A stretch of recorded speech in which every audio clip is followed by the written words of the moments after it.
Tu tens toda a liberdade no Espírito Santo para trazer aquilo que Deus colocar no teu coração às nossas vidas, amém? Que Deus te abençoe. Paz, meus irmãos, amém? Queria que você ficasse de pé só mais um pouquinho. Você já vai sentar já. Eu queria orar com você nessa noite. Eu creio que é algo que Deus quer fazer de muito intenso aqui.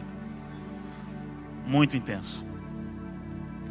E a gente precisa estar bem conectado com Ele nessa noite. Hoje à tarde foi forte, querido.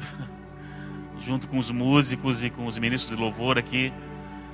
Chegou uma hora que a presença de Deus foi algo tão forte aqui nas nossas vidas, né? Os irmãos que estavam aqui viram.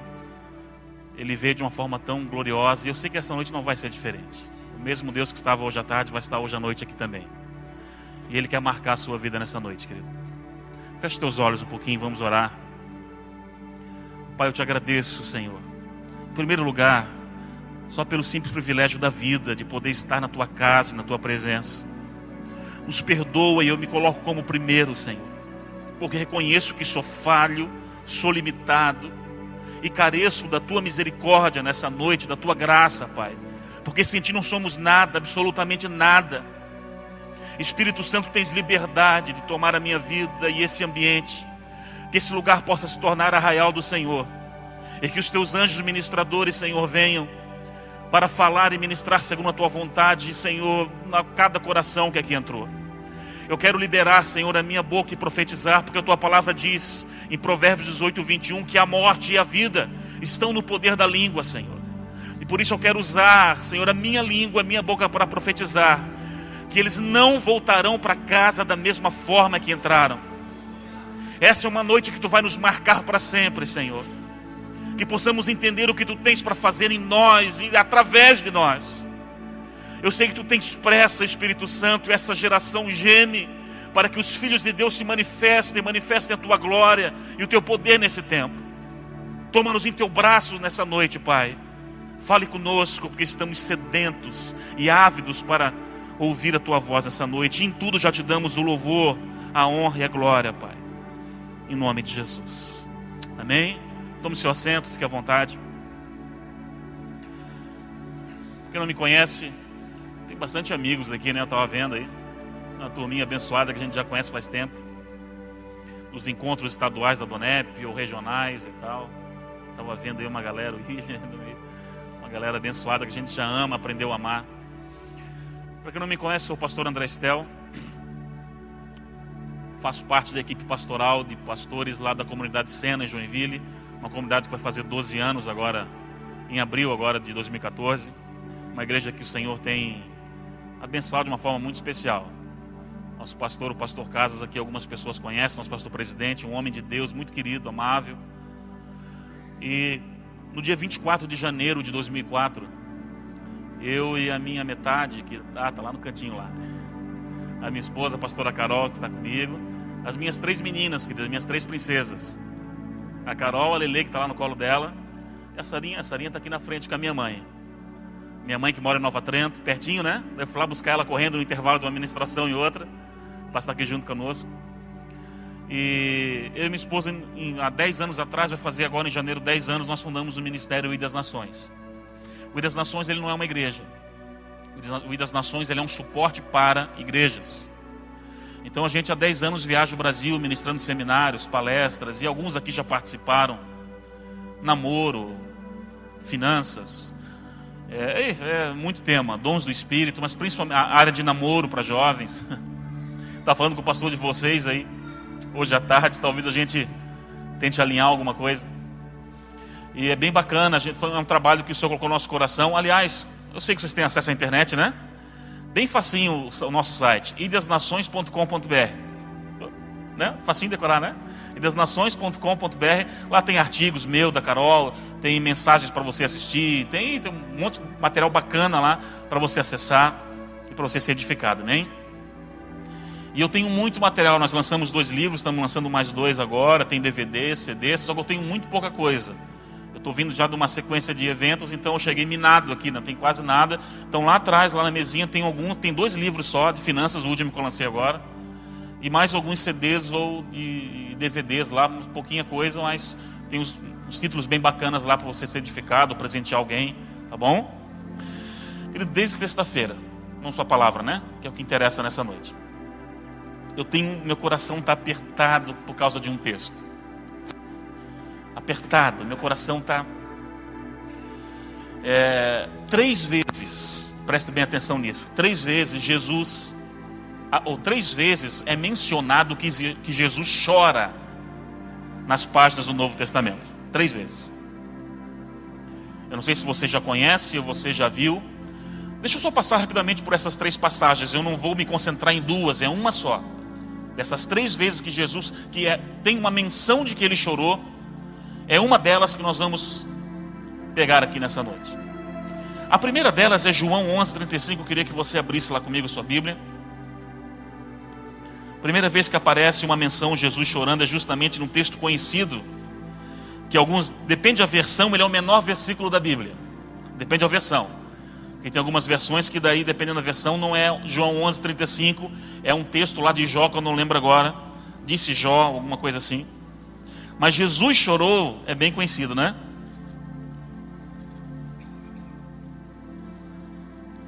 João 11:35 está escrito: Jesus chorou.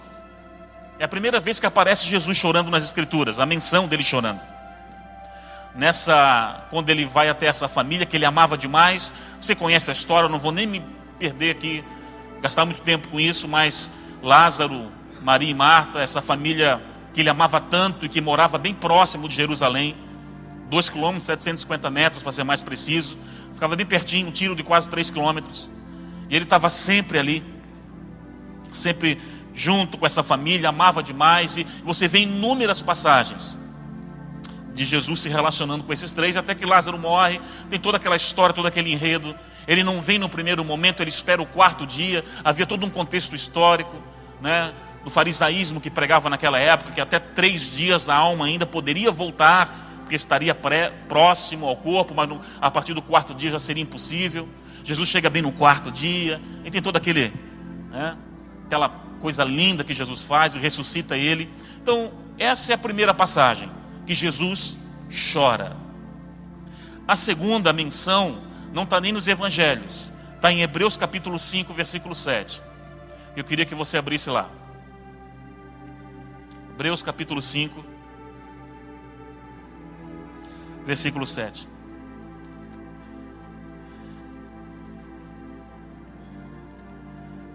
É uma referência do choro dele no Getsêmani.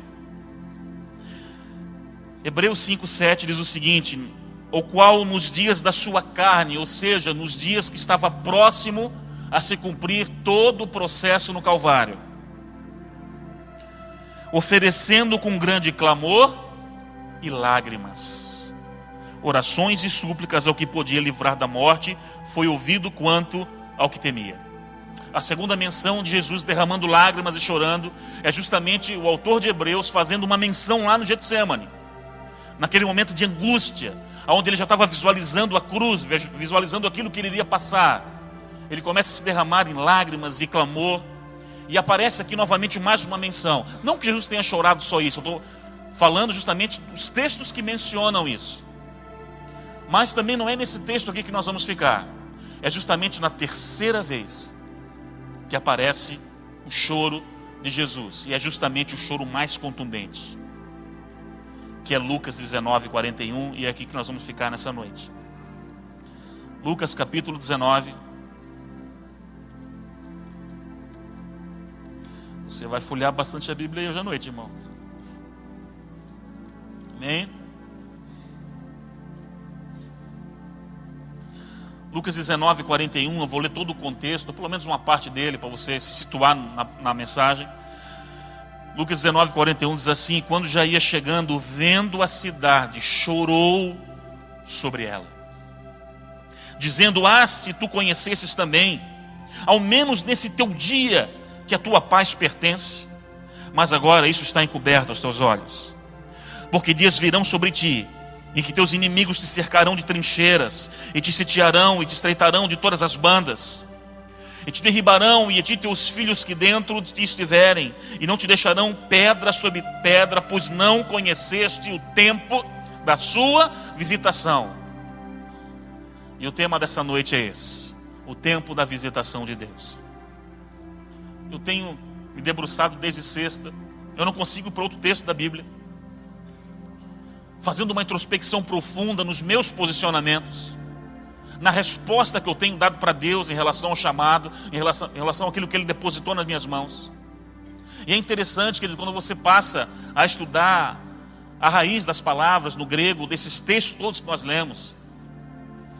João 11:35 é uma palavra da crua.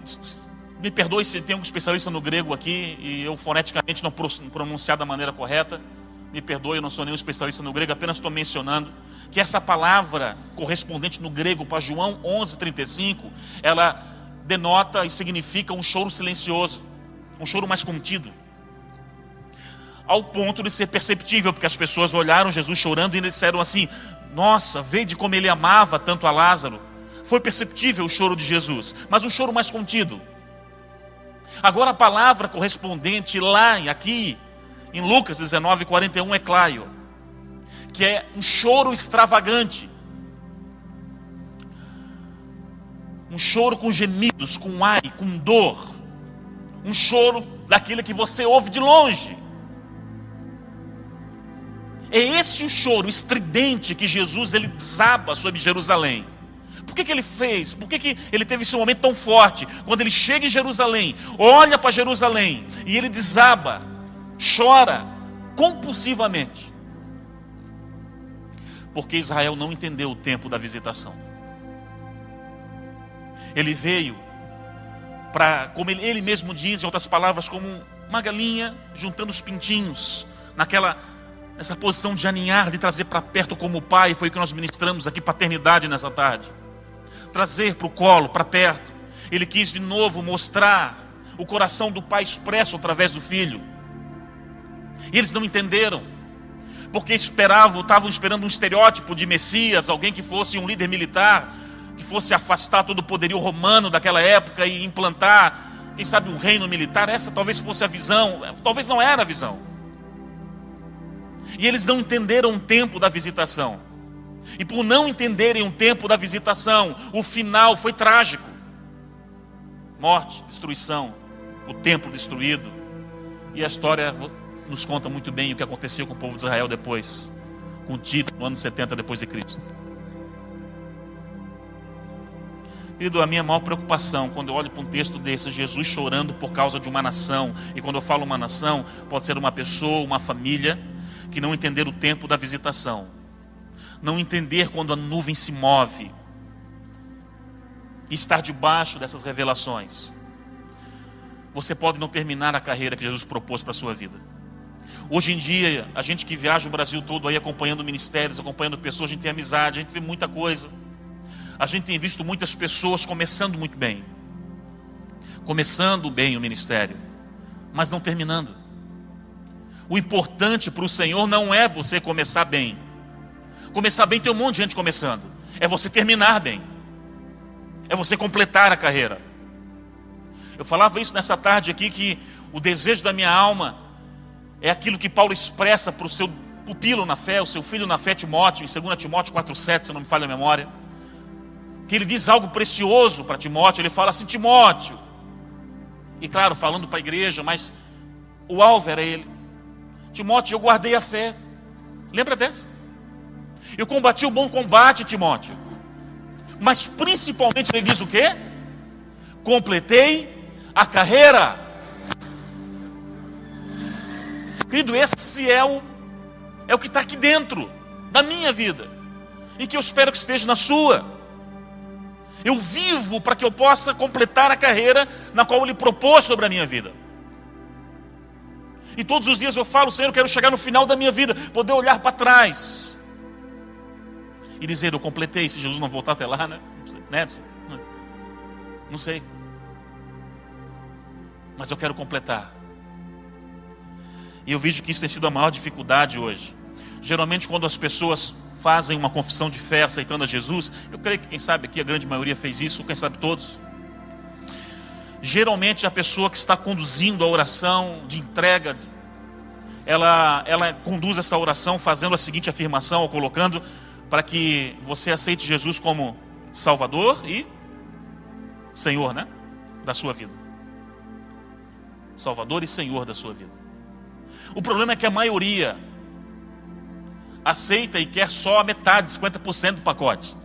Eles querem o Salvador, aquele que vai te tirar de uma vida do inferno, que tirou toda aquela vida de lama, de lodo, e que vai te conduzir agora para Jerusalém celestial, para a vida eterna com Ele.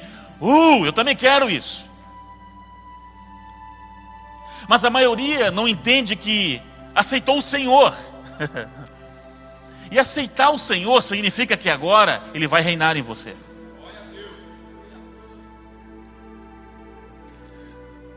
E Ele reinar em você é outra história. Significa que agora você passa a entregar o domínio da sua vida nas mãos dele. E quando um homem e uma mulher faz isso, um jovem, um moço, uma moça faz isso, você passa a estar sensível à voz do Espírito Santo. Passa a identificar quando a nuvem está se movendo.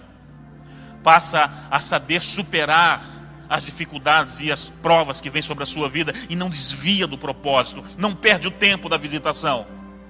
Para que o Senhor não chegue sobre a sua vida em algum momento da sua carreira e chore dizendo: meu Deus, o João, a Alice, o Pedro, eles perderam o tempo da visitação. Quando eu ia romper, quando eu queria fazer, quando eu queria desencadear algo na vida deles, eles não deram a resposta, preferiram amar mais o mundo, ou as coisas do mundo, ou não tiveram a coragem de renunciar a algumas coisas que necessitavam ser renunciadas. É por isso que nós vemos uma geração aí assim, que está fazendo algumas coisas para Deus, mas não está agradando a Deus da maneira como deveria agradar. O Senhor nos propôs um novo e vivo caminho. E muitas vezes nós temos que dizer não para algumas coisas, renunciar a outras e ser ousados em outras, para não perder o tempo da visitação. Nesses anos todos servindo a Deus, querido, você não tem ideia das loucuras que o Senhor já mandou fazer. Daria aqui algumas noites de testemunho. Foram decisões difíceis, algumas delas inclusive. Algumas que, a um olhar natural, beirava a loucura. Mas tudo isso para eu não me afastar do centro da vontade dEle. E não perder o tempo da visitação. Quando você está debaixo desse tempo, desse propósito, você caminha em um ano que não corre em 10, não correria em 10. As coisas acontecem com mais rapidez, fluem com mais naturalidade. Os recursos te alcançam. Eu gosto de um exemplo muito forte. Como nós falamos, nós escrevemos 2 livros e tem mais 2 que nós vamos lançar agora, pela bondade de Deus, no início do ano que vem. E um deles, um livro, é a minha paixão. Um dos livros que eu vou lançar é o livro de Ruth, versículo a versículo. Essa preciosidade bíblica, eu sou apaixonado pelo livro de Ruth. É um livro que eu não consigo parar de ler. Eu leio, releio. E o 4º livro vai ser justamente sobre isso. Esse livro comentado versículo a versículo. É 4 capítulos só. Eu vou deixar aí como deveres, lição de casa para a semana. Você lê em 10 minutinhos. É rico demais a história. Aliás, deixa aberto em Ruth 1 aqui. Ruth, querido, fica ali. Ache Gênesis. E vai folheando para frente. Que você chega rapidinho em Ruth aí, que ele fica mais para o começo do que para o final da Bíblia.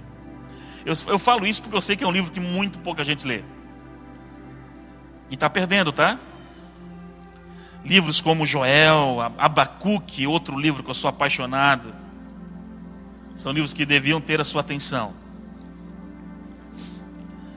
Josué, Juízes, Ruth. Êxodo, Gênesis, Êxodo, Levítico, Deuteronômio, né? Números, Deuteronômio, Josué, Juízes, Ruth. O 8º livro da Bíblia. Deixa aberto aí. Eu não vou perder tempo com todo o contexto histórico aqui. Ler os textos, mas deixa eu explicar a história pelo menos para você. Havia uma família. Eu estou falando de Ruth justamente para você ver a importância do que é uma decisão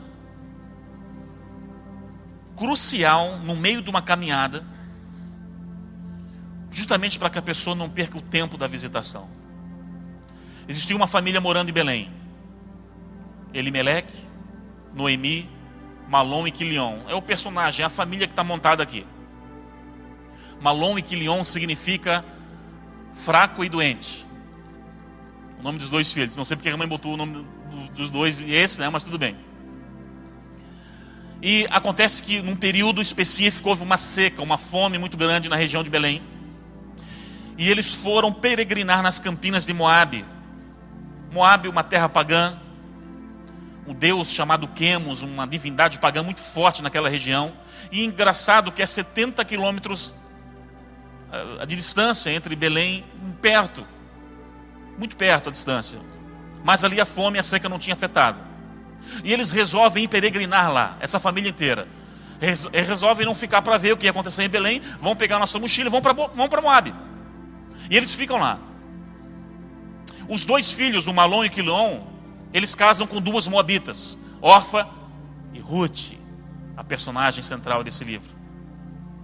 O personagem central é Jesus, né? Eu estou falando das pessoas que estão narradas aqui. E é engraçado que a mãe, a Noemi, ela começa a passar por uma série de tragédias. Elimeleque, o pai da família, morre. Ela fica sozinha, agora com os dois filhos e as duas noras. Numa terra distante, uma cultura diferente, tudo diferente. Para piorar a situação, os dois filhos morrem. Ela fica sozinha, viúva, sem os dois filhos, com duas noras, que agora ela era responsável por elas, sem saber como ia se sustentar. Numa terra diferente, como eu falei, longe de familiares. A mulher entra em crise, entra em parafuso. Tanto que o nome dela, Noemi, significa encantadora, amável, agradável. Quando ela retorna para Belém, um tempinho depois, correndo um pouco a história, e as pessoas veem Noemi, Noemi que vem aí. E ela, não, para. Não me chamem de Noemi, me chamem de Mara, que significa amarga, amargurada de coração. Ela pede que nem o nome dela seja chamado do nome dela. Só que a grande pegada da história é quando Noemi está voltando para casa. Ela ouve, passou mais de 10 anos, meu irmão, e de repente ela ouve que em Belém começou a dar de novo alimento. E o que ela faz? Ela resolve voltar. E a princípio as duas noras, não, nós vamos junto com você. Isso você pode ver depois no capítulo 1 com detalhes em casa. Nós vamos junto com você. Só que daí ela começa a colocar quais são os pormenores, as dificuldades que ela vai encontrar lá, ou que eles iriam encontrar. E aí começa a dizer, olha, é o seguinte, existe uma lei, está no Pentateuco lá, na lei de Deus, no meu povo, que um homem, ele não pode tomar uma mulher de outra nação para ser esposa. Nós poderíamos até se amparar na lei do levirato, que também aparece lá no Torá. O levirato dizia que se o irmão falecesse, o outro irmão vivo, se tivesse um outro irmão, ele deveria assumir então a viúva. E assim, dar continuidade à descendência do irmão falecido. Só que é o seguinte, eu não tenho mais filhos, Noemi fala. Eu já sou avançada em idade, ela fala. Ainda que eu voltasse para Belém, encontrasse um gatinho rápido lá, me apaixonasse relâmpago por ele. Ainda que a gente casasse, ainda que eu engravidasse, olha a sequência de milagre. Tinha que ser um homem ainda por cima. Vocês iam esperar esse tempo todo? Se é que ainda. Vocês vão ser infelizes lá. Não há chance para vocês lá. Quando Noemi bota toda a carga de renúncia, de dificuldade que ia ter, o que acontece? Orfa vaza. Isso era um momento profético, era um momento decisivo. E sabe o que Ruth fala? Esse texto eu acho um dos mais lindos da Bíblia, querido. Ruth capítulo 1, versículo 16. Esse texto move o meu coração sempre quando eu leio. E eu posso ler umas 200 vezes, que move meu coração sempre quando eu leio. Ruth capítulo 1, versículo 16. Disse, porém, Ruth, não me instes para que te deixes, e me afaste de ti. Porque aonde quer que tu fores, irei eu. Onde quer que tu pousares à noite, ali pousarei eu. O teu povo é o meu povo, o teu Deus é o meu Deus. Onde quer que morreres, morrerei eu, e ali eu serei sepultada. Me faça assim o Senhor outro tanto, se não outra coisa, se for a morte me separar de ti. Meu Deus, irmão. Não tem como você ler um texto desse de qualquer maneira. não te impulsionar para algo maior em Deus. Ela sabia da dificuldade, de tudo aquilo que ela ia encontrar pela frente. Mas ela tinha um sentimento, algo de Deus falando no coração dela, que era para ela voltar para lá. E ela não queria perder o tempo da visitação. Porque quando um homem, uma mulher, deixa passar o tempo da visitação, eles não vão experimentar e colher os frutos do trabalho e daquilo que Deus queria colocar sobre a vida deles. Quem foi órfã? Quem foi? O que deu dela? O que aconteceu com ela? Não sei. Ninguém sabe. Agora, quem foi Ruth? Escreveram um livro sobre ela. Aquela que, a moabita que não teria futuro, casou com Boaz. Que é até uma figura do remidor, uma figura já do que Jesus ia fazer mais à frente, remir o povo novamente ao coração de Deus. Casa com um homem bom, um homem íntegro, um homem reto, de muitas posses, inclusive. O melhor partido da época lá, ela conseguiu. E esse Boaz, dele e dela, gera um filho. O nome desse filho aparece nos últimos capítulos aqui. Se você for lá para o capítulo 4, é um tal de Obed. Esse Obed, ele foi pai de Jessé. O tal de Jessé foi pai de um tal de Davi. Meu Deus! Ela foi bisavó de um dos maiores reis de Israel. E sabe o que é mais interessante? Rapidinho lá em Mateus capítulo 1. Rapidinho, vamos lá. Livro, Mateus capítulo 1, versículo 1, começa: livro da geração de Jesus Cristo, filho de Davi, filho de Abraão. Abraão gerou Isaac, Jeraque, Jacó, Jacó gerou Judá. E glória, vai lá, genealogia de Jesus Cristo. E no versículo 5 começa: e Salmão gerou de Raabe a Boaz. E Boaz gerou de Ruth a Obed. E Obed gerou a Jessé, Jessé gerou o rei Davi. A moabita, a que ninguém dava nada, mas que tomou uma decisão um dia de seguir um propósito. Nós estamos falando dela quantos mil anos depois? Ela aparece inclusive na genealogia de Jesus Cristo, porque entendeu o tempo da visitação. E a minha maior preocupação hoje, como homem, como sacerdote do meu lar, com a minha casa, de conduzir as minhas filhas, a minha esposa, também para esse tempo. O tempo da visitação. E quando você olha a história, toda a história foram feitas por decisões. Pessoas que tomaram decisões ou que deixaram de tomar. Quando Moisés manda lá em Números os 12 espias, Josué e Caleb vieram com uma notícia poderosa: não, olha, realmente tem gigante lá, mas Deus é conosco. E o que aconteceu com os outros 10? Não, o cacho de uva aqui, realmente, 2 caboclos para poder carregar, porque é grande o negócio. Agora lá tem gigantes e nós somos aos olhos deles como gafanhotos. Não dá. Não entenderam o tempo da visitação. Deus já tinha decretado que era deles aquele lugar. Sabe o que acontece? Me diz aí, enumera para mim quais são o nome dos 10 espias que trouxeram aquele relatório negativo, incrédulo. Quais são o nome dos 10? Vamos lá? Nem eu não lembro, querido. Que de incrédulo Deus não deixa de lembrar nenhum nome. Agora, quem foram os 2 espias que fizeram a diferença e que entenderam o tempo da visitação? Está na ponta da sua língua, eu sei que está. Anderson? É Josué e Caleb. Desses Deus faz questão de que as pessoas se lembrem, porque acabam sendo referências para a geração que vai vir, para aquela geração e para as posteriores. E eu não sei qual. Às vezes nós vemos um tempo de pessoas tão superficiais em Deus, que eles têm a primeira dor de dente, a primeira coisa, querem largar tudo, querem voltar, querem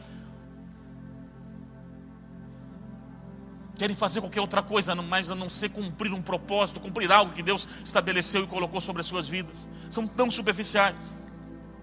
Isso tem. Deixa eu contar algo. Eu não sou muito de abrir a minha vida. Mas eu vindo para cá, o Senhor falou: você vai falar isso. Eu preciso falar uma coisa para você, contar uma parte do meu testemunho, pequena, que aconteceu recente.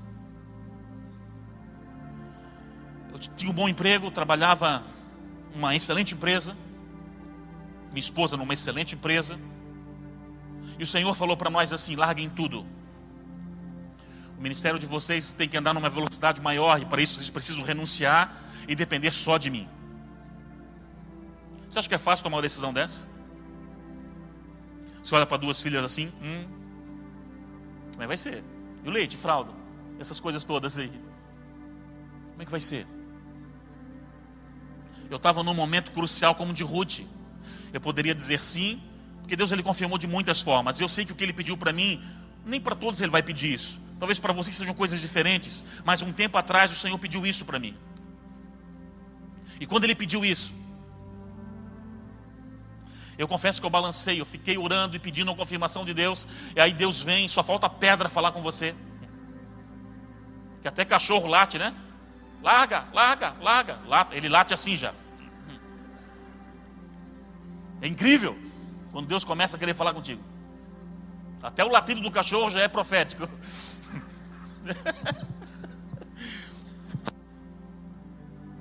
E aí nós entendemos um tempo que Deus queria estabelecer coisas novas na nossa vida. E resolvemos tomar uma decisão que não foi fácil. Principalmente para quem? O pai, o sacerdote, o provedor.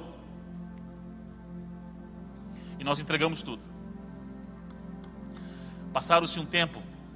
E o Senhor me permitiu passar naquela época por uma prova financeira grande. Não que Deus deixou de cuidar. Ele queria me testar.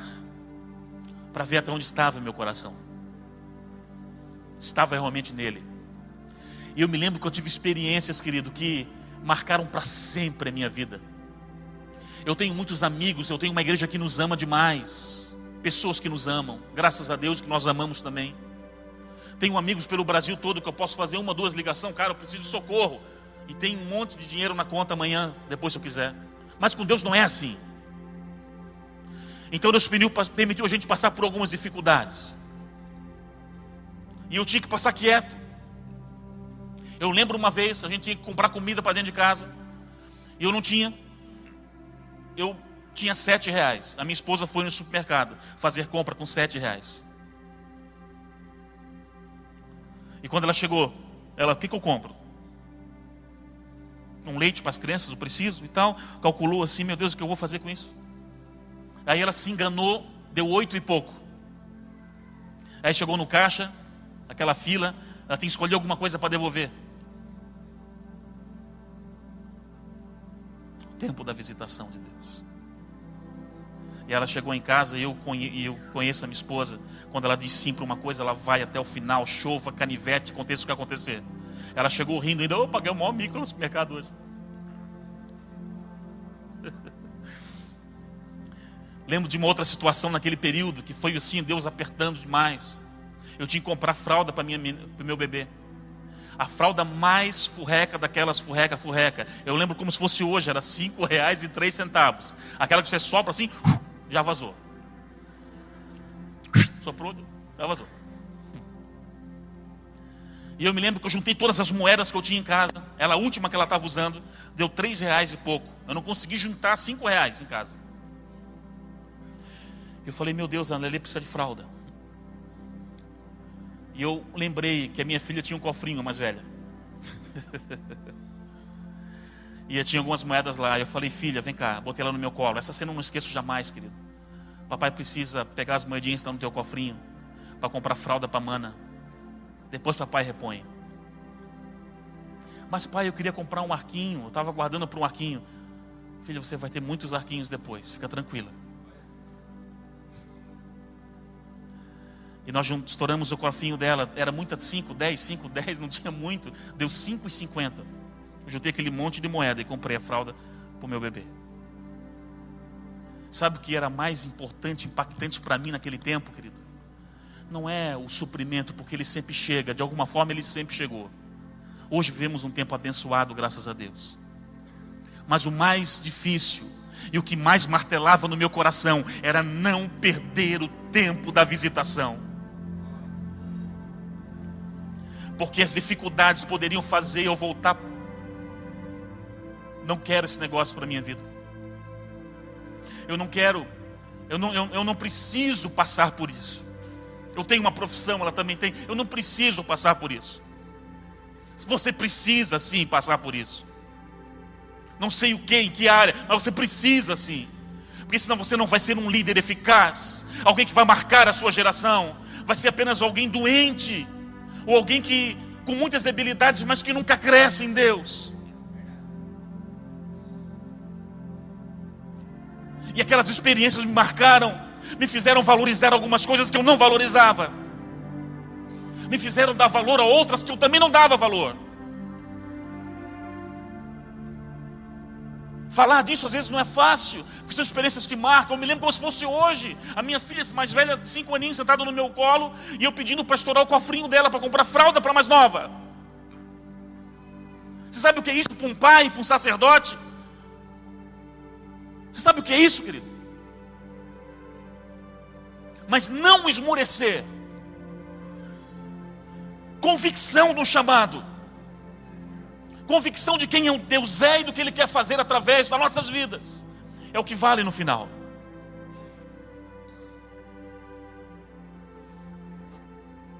Porque nós aprendemos a semear, aprendemos a ser provedores. A gente prega muito sobre liberalidade, tem um livro de finanças lá, você pode ler depois. Já demos 2 carros de oferta e tantas outras coisas, porque eu entendo que isso aqui são só coisas. Nós somos só mordomos daquilo que a gente fomos feitos para ser provedores no reino. Nada mais do que isso. Meu Deus, irmão, o que Deus tem pedido para você? O que Ele tem pedido para você? Você pode passar a vida inteira na superfície, em águas rasas, como diz aquela canção, ou decidir nadar em águas mais profundas.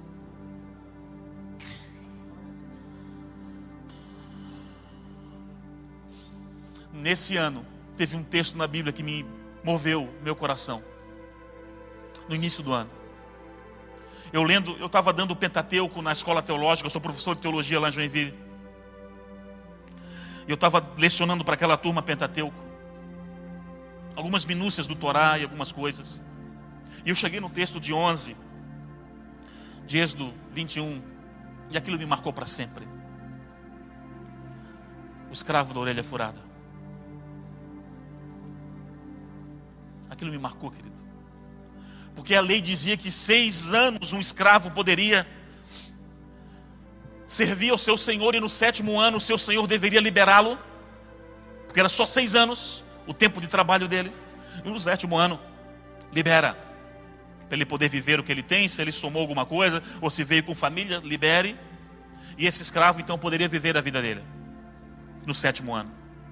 Agora existia uma vírgula lá, um parênteses na lei. Mas, e esse mais, querido, entrou aqui. Mas se esse escravo, se esse servo, ao longo desses 6 anos, o seu coração se apegasse ao coração do seu Senhor de tal forma que ele amasse o seu Senhor e a sua vida, a sua família, e não quisesse se ausentar da sua presença, ele procuraria o seu Senhor e falaria assim: eu te amo demais para te abandonar. Esse Senhor então levaria esse escravo até os anciãos. Esses anciãos então pegariam um instrumento, rústico até, pegariam a orelha desse escravo e furariam ela e colocariam ali um adorno. E esse sinal significaria que esse servo iria servir ao seu Senhor para o resto da sua vida por amor.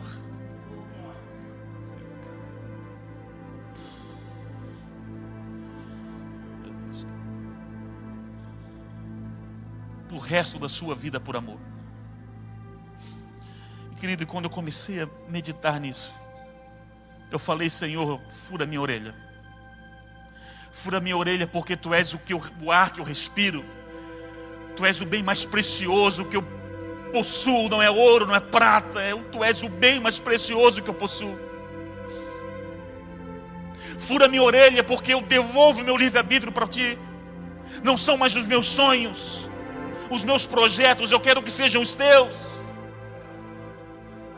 Eu quero nascer para Te adorar, para Te servir e Te agradar. Fura minha orelha. E aquele servo, aonde passasse, as pessoas identificariam que ele já não era, ele era um servo, um escravo agora, mas porque decidiu ser, por amar o seu Senhor. E eu falei: Deus, me fura, porque eu quero te servir todos os dias da minha vida, porque eu te amo, e não há nada maior do que você na minha vida. Querido, ele tem que ser a razão do seu viver, não só em canções lindas que nós cantamos. Ele tem que ser o seu tudo. Quando você der o seu tudo para Deus, você terá o seu tudo dele na sua vida. Isso é tudo mesmo. Agora, por favor, não deixe os anos passarem. Não deixe passar 5, 10, 15, 20 anos e você saber o que deixou no tempo da visitação passar e ver Jesus chorando, dizendo: meu Deus, eles não entenderam. Eles não entenderam e passou-se o tempo da visitação. Ainda há tempo. O que Deus tem pedido para você, o que Ele tem mandado você renunciar ou você se posicionar, quais são as escolhas que você está fazendo que você sabe que não são as escolhas que Ele tem para você. Isso vai mudar a sua vida radicalmente. Pode marcar você para sempre. E eu não estou mais preocupado com reconhecimento, com aplausos, com isso, com aquilo. Eu estou preocupado em poder agradar ao meu Senhor e viver com Ele todos os dias. E não importa se é debaixo de uma árvore, não importa se é pregando lá no meio do mato para 3, 4, ou se pregar numa igreja linda como essa. Para mim isso não me move mais, não é mais isso que me move. O que me move é algo muito maior do que eu. Eu não me sinto nem sequer digno de poder falar dele, porque eu sei que eu sou falho, eu sou limitado. Às vezes eu tenho medo de atrapalhar. Mas o que eu tenho visto na minha vida é que depois que eu decidi viver a intensidade dele, as coisas têm acontecido numa velocidade assustadora. As coisas vêm na mão, tudo começa a acontecer de uma velocidade extraordinária, porque um homem rendido no centro da vontade dele, um homem, uma mulher, descobrirá toda a essência daquilo que Deus tem. Não, ele tem pressa. Tem pressa, William. Ele tem pressa, cara. Ele tem pressa. Papai tem pressa em querer te usar. Não há mais tempo a perder. Não há mais tempo a perder. É um tempo de viver a intensidade daquilo que Ele tem. Nesses últimos dias o Senhor tem falado no meu coração que acabou o meu tempo no Brasil, que eu não devo permanecer nessa nação. Querido, é claro, a gente tem familiares, a gente tem um monte de coisa aqui, mas eu não mando mais em nada, querido. Não interessa para onde Ele vai me mandar. Eu preciso cumprir um propósito. Eu tenho uma carreira para completar, cara. Não interessa onde. Não há mais nada que me prenda nessa terra. Eu quero simplesmente agradar o coração dele, arrancar um sorriso dele com cada ação e cada gesto meu, mesmo quando eu sei que às vezes eu sou tão ruim. Há um tempo que Deus está estabelecendo sobre a sua vida. Por favor, não perca o tempo da visitação. Em breve, os corruptos, os mercenários que têm corrompido esse lugar, cairão nessa nação.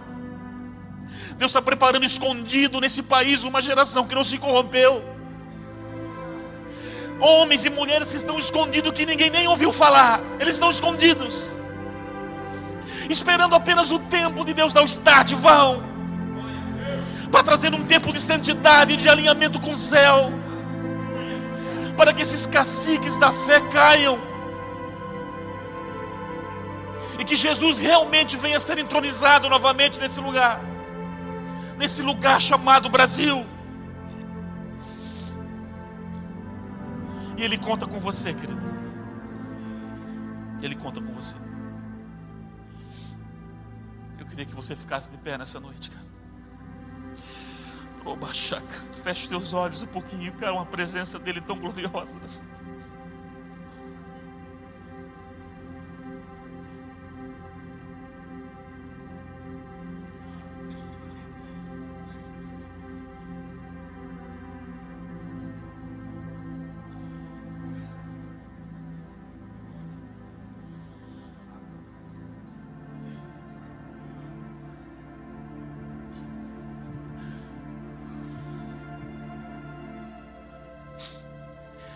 Ultimamente eu não ando mais nem conseguindo pregar, queridos.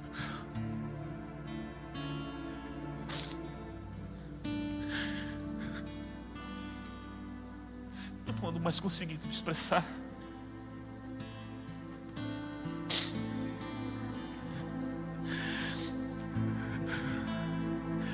Ele quer que você leve uma vida santa. Que você decida por Ele nessa noite, de uma forma como nunca antes você decidiu. E sabe o que Ele vai fazer? Ele vai marcar a sua história nessa noite. Ele vai marcar a sua vida como nunca antes. Ele vai marcar a sua vida como nunca antes. Esse é o seu dia. Ele está aqui. Querido, você que deseja colocar o seu chamado diante do altar nessa noite, entendeu que precisa se render. Eu não sei, não tem formalismo. Se jogue aqui, pelo amor de Deus. Venha ao altar do Senhor e diga para Ele o que você precisa dizer. Renda-se a Ele nessa noite. Deixa Ele furar a sua orelha nessa noite.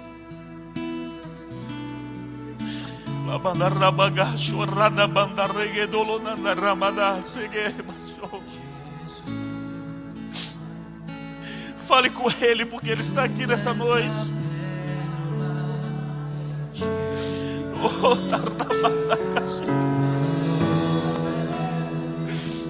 O Senhor quer derramar dons aqui nessa noite.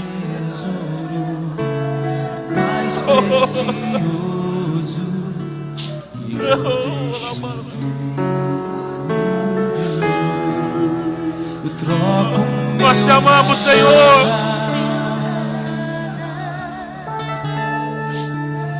Pelo teu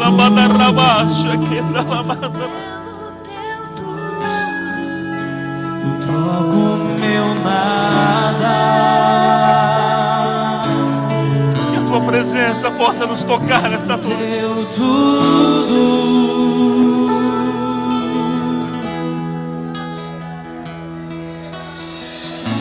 Tu és santo, Deus.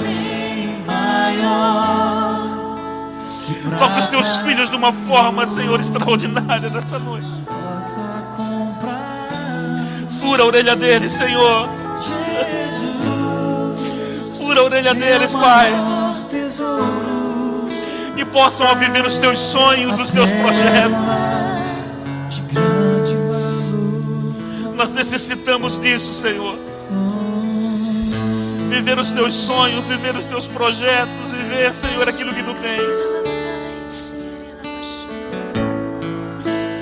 Ele quer te levar a um nível de intimidade maior com Ele. Ele quer mudar a tua vida de oração. Que você passe a orar até diferente. A partir de hoje é isso que Ele está fazendo com você. Ele te atrai de uma forma diferente. Jesus, comece a falar com Ele. Diga que Ele é lindo. Diga que você o ama. Diga: vem, Espírito Santo, vem. E Ele vai te abraçar nessa hora. Ele te abraça nessa hora. Eu deixo tudo. Eu troco meu nada pelo teu tudo.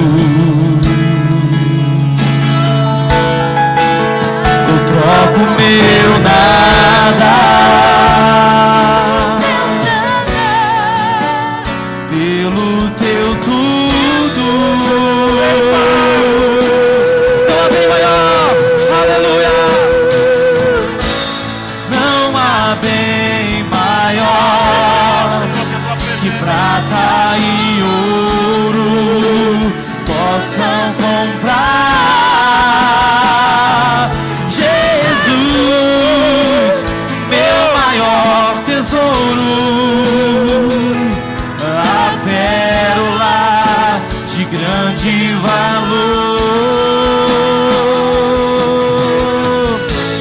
Não há bem maior que prata e ouro possa comprar.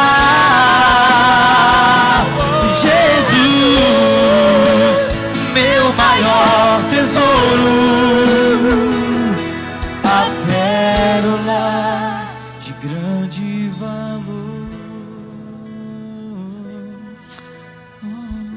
Pai, toque os teus filhos nessa noite. Abraça eles, Pai.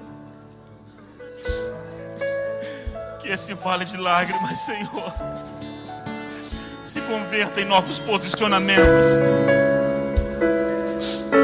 em novas ações da Tua presença.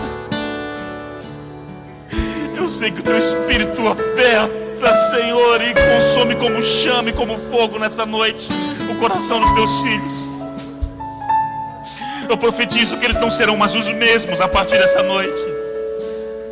Que o Teu fogo, a Tua chama os envolverá de tal forma que eles não serão mais o mesmo, Senhor, aonde colocarem a planta dos pés. A Tua presença irá os constranger para mais perto de Ti. Levanta uma geração diferente, que ame a Tua presença, que busque a santidade.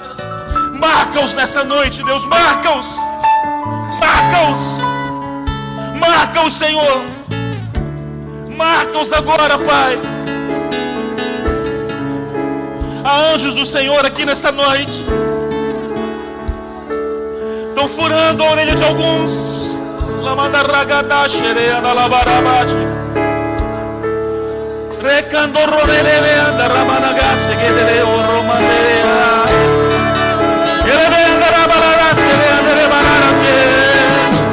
Começa a falar em línguas. O Senhor quer te dar variedade de línguas nessa noite.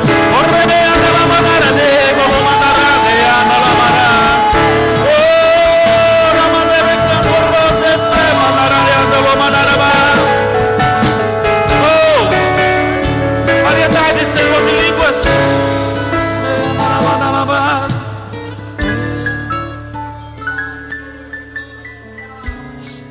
Deus, querido.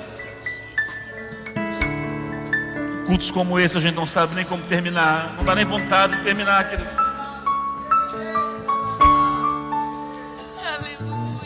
Antes de você voltar para o seu lugar, eu queria que você encontrasse alguém. Você vai orar com essa pessoa. O Espírito Santo me manda fazer isso nessa noite. Escolhe alguém aí. Nós vamos terminar esse momento com você orando por ele. Abra sua boca profética, porque Deus vai te usar agora nesse momento. Esse é o meu respirar. O Senhor vai te usar nesse momento para realizar decretos sobre a vida dessa pessoa. Não deixe ninguém sozinho, por favor.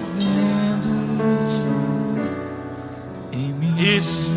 Você que ficou também aí nos bancos, abraça a pessoa que está do lado, ore pela vida dela. Faça isso nessa noite. Isso, usa a sua boca profética, porque o Senhor já começa a te usar nessa noite. Abençoa, Senhor. Abençoa-os, Pai, de uma forma extraordinária. Isso, Senhor.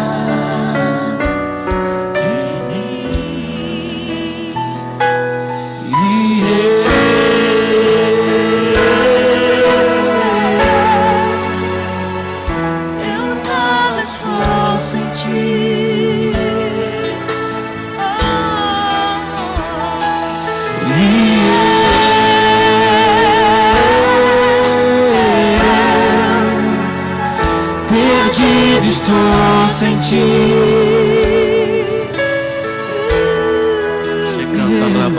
E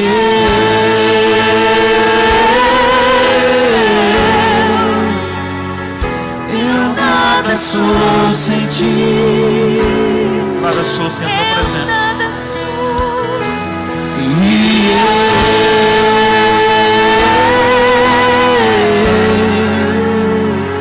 Perdido estou sem ti. Queridos, olha aqui para mim um pouquinho.